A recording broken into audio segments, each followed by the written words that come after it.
شبی خواب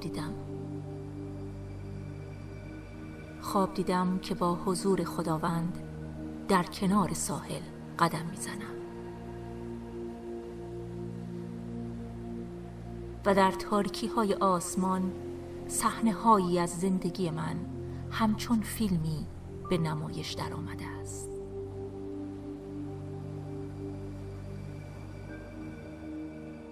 ناگهان نکته‌ای پربرکت توجهم را جلب کرد.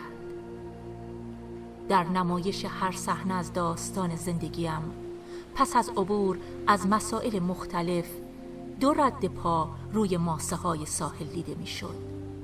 یکی متعلق به من بود و دیگری به خداوند. وقتی آخرین صحنه در آسمان تمام شد برگشتم و به رد پاها نگریستم. خیلی وقتها فقط یک رد پا دیده می شد. فهمیدم که آنها بدترین و سختترین اتفاقهای زندگیم بودند. آنچه از ذهنم می گذشت برایم قابل درک نبود.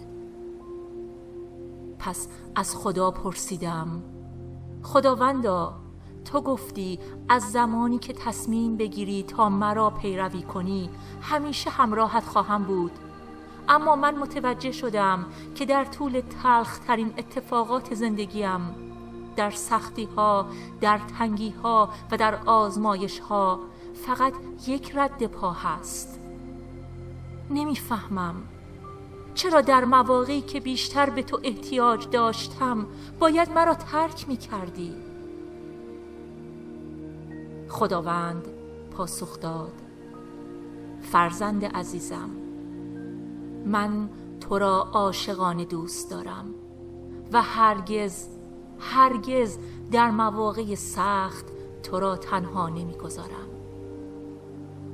زمانهایی که یک رد پا می‌بینی همان وقتهایی هستند که من تو را در آغوش گرفته می‌بردم. آن رد پای من است.